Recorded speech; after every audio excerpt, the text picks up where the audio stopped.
Hi guys, my name is Sarah Huggins and I will be doing the history of Cape Verde, which is a series of 10 islands off the west coast of Africa.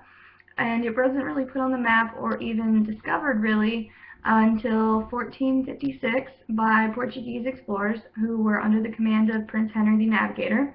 And this island nation throughout history has struggled to maintain a stable situation really, whether it has to do with drought, starvation, and economic stability through a series of different time periods.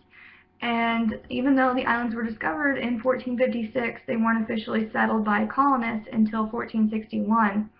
And these islands were primarily used as a new trading route to bypass the Muslims who had control of the trans-Sahara African gold and goods trade, and then the Turks who had control of the Mediterranean.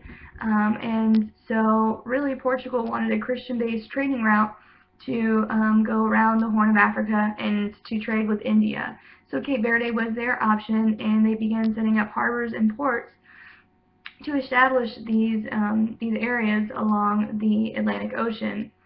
In 1472, the first slave was owned in Cape Verde, and on the island of Santiago, one of their harbors became the most popular and prosperous harbor in the slave trade of that time period.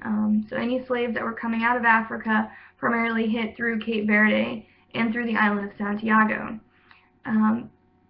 Cape Verde really prospered during this time, and they were known for the prosperity of the slave trade and how their goods were passing through this island, and this made them susceptible to pirate attacks and buccaneer attacks, which were sanctioned by England and France. And due to these series of attacks, they actually had to move different harbors around and actually move their capital further inland. While they prospered from the slave trade, it also came as a huge hardship to them when Europe began being involved in a series of wars, really took away from the impact of the slave trade and took away from the height of the economic gain they were receiving from it.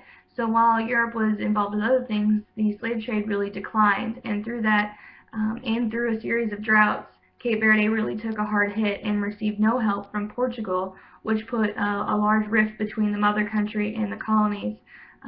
Through the droughts that also took away any ground vegetation, and Cape Verde, which lacks little to no natural resources and it has to import everything, really struggled. And through the 19th and 20th century, over 100,000 people died from starvation due to these droughts and lack of help from Portugal.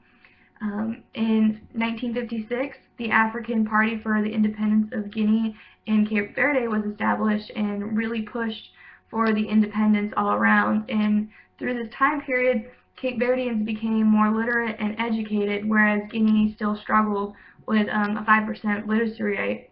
And it is believed that the Cape Verdeans were liked more because of their lighter skin tone that allowed them to be more literate and to be more aware of the independence movement in mainland Africa.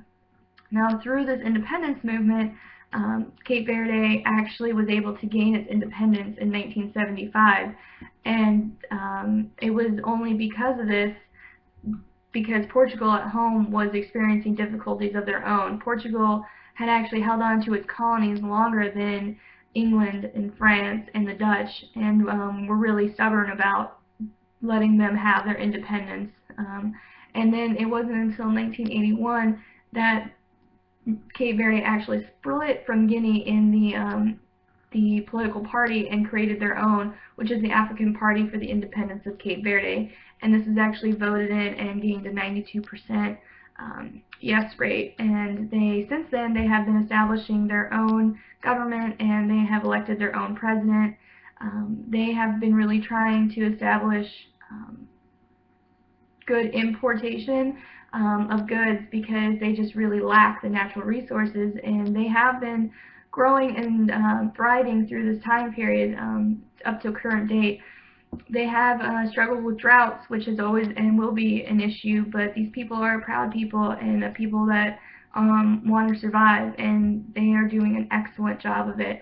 But it hasn't been through many hardships that they've had, and it's really brought them to where they are today. So that is the history of Cape Verde. Thank you. Cheio de amor, tem batu, tem funanã. Espanhol nesse mundo fora, sou ótima. Terra boa, cheio de amor, tem morna, tem coladeira. Terra